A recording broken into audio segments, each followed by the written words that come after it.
Idioms, proverbs या मुहावरे ये ऐसी चीज़ें हैं जिन्हें यूज़ करके ना सिर्फ हमारी लैंग्वेज बहुत इम्प्रेसिव बन जाती है पर हम बहुत फ्लुएंट भी साउंड करते हैं। तो गाइस इस वीडियो को एंड तक ज़रूर देखिएगा क्योंकि इसके बाद आप भी बहुत फ्लुएंट साउंड करने वाले हैं। तो hello guys, this is Deepshikha, welcome to my channel learning hacks.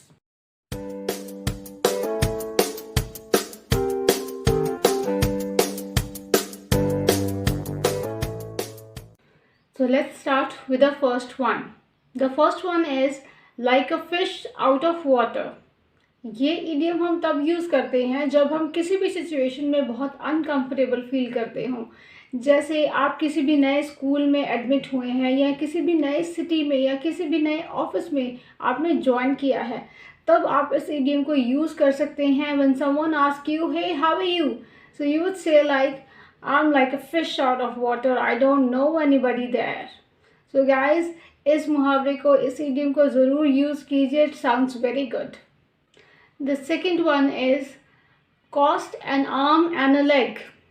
इसका मतलब है जब कोई चीज़ बहुत एक्सपेंसिव हो, आपको अफोर्ड करना बहुत मुश्किल हो. Like when you want to buy a purse but it's too expensive, or you buy a car that is too expensive, then you can say, I want to buy this car, or I want to buy this purse but it cost an arm and a leg, which means this is very expensive. So बजाय कि ये कहने के कि ये बहुत expensive है, you should say it cost an arm and a leg. It sounds much better. The other one is a piece of cake, which means very simple. When a job, कोई भी ऐसा काम जो आपके लिए बहुत आसान हो, you can say it's a piece of cake for me. Like we all know, we like eating cake and that's a very simple thing to do. So whenever a work that is very simple for you, कोई काम जो आपके लिए बहुत easy है, you can say I can do it very well. It's a piece of cake for me. For example, anybody who knows swimming very well, so he can say swimming is like a piece of cake for me. So instead of saying very simple, do say it's a piece of cake for me. Other idiom I'll talk about is it takes two to tango. जब भी कोई ऐसी activity या कोई भी ऐसा काम जिसे करने के लिए कम से कम दो लोगों की ज़रूरत हो, तो उसके लिए हम ये इडियम यूज़ करते हैं it takes two to tango. For example, कोई ऐसा काम या फिर कोई ऐसी एक्टिविटी जैसे आपके बच्चों ने शरारत की है और कोई भी मानने को तैयार नहीं है, तो यू कैन से I know both of you, it takes two to tango, so now you have to clean up the mess. So now you know कि ये idiom कहाँ पे use करना है. A place where two people are required to do a particular thing, you have to say it takes two to tango. जब भी हमें कोई फैसला करना होता है या फिर कोई डिसीजन लेना होता है तो हमें जल्दबाजी नहीं करनी चाहिए, और अगर कोई ऐसा करता है तो you can say you should not jump to conclusions. That means कोई भी ऐसा डिसीजन लेने में जब हम जल्दबाजी करते हैं बिना उसके प्रॉस एंड कॉन्स को जाने, तो ये इडियम बहुत सूटेबल साउंड करता है. We should not jump to conclusions before inquiring everything. आप अभी किसी भी फ्रेंड को, अपने किसी भी दोस्त को ये एडवाइस कर सकते हैं, don't jump to conclusions when you don't know all the facts. जब भी हम किसी भी इंसान को बाहर से देख के उसके इनर क्वालिटीज़ को जज करने की कोशिश करते हैं या फिर किसी भी चीज़ को बाहर से देखकर उसके अंदर के मटेरियल या उसके अंदर के कंटेंट को गेस करने की कोशिश करते हैं, तब ये इडियम बहुत सूटेबल रहता है. कई बार वी आर प्रूवन रॉन्ग, हम गलत साबित होते हैं, तो तब हमें ये कहना चाहिए डोंट जज a book by its cover. कोई भी इंसान जो देखने में बहुत सिंपल लगता हो doesn't mean that he is not an intelligent one.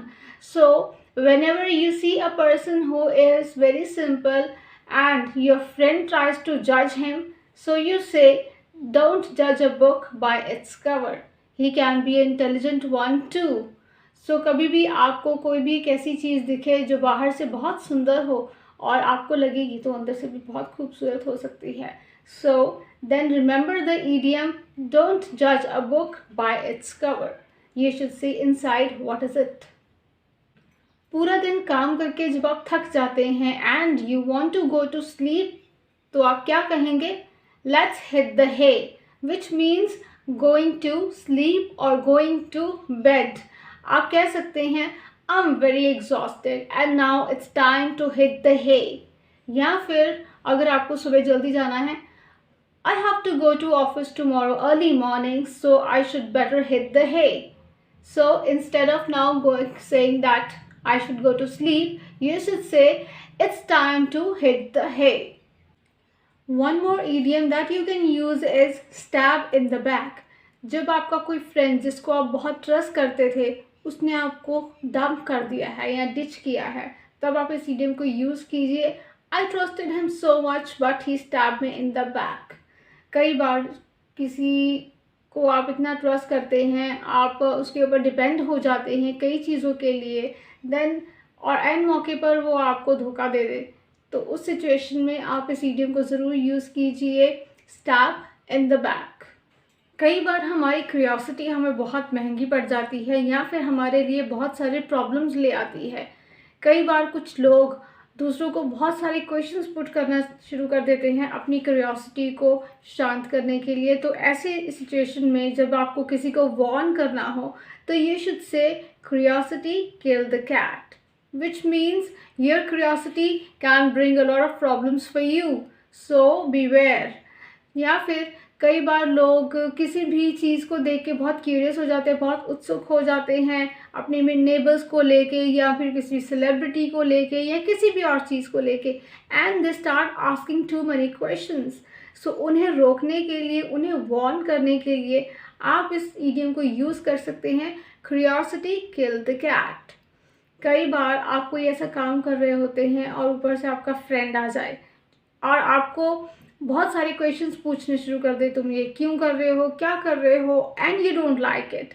So instead of warning him या stopping him, just say curiosity kill the cat, which means stay away or it will bring a lot of problems for you. So guys, these were some idioms that you can use and make your English very impressive and sound fluent too. So in idioms को use कीजिए, आपसे बहुत लोग impressed होने वाले हैं। So अगर आपको मेरा ये वीडियो अच्छा लगा हो तो please like, share and subscribe my channel, ताकि दूसरों को भी बेनिफिट हो सके। आप अपने फ्रेंड्स के साथ इस वीडियो को शेयर कर सकते हैं ताकि आप दोनों मिलके बहुत सारे इडियम्स को लर्न कर सके। सो गाइस, इस वीडियो में इतना ही, मिलते हैं अगली वीडियो में। Till then, bye bye, take care of yourself and stay home, stay well.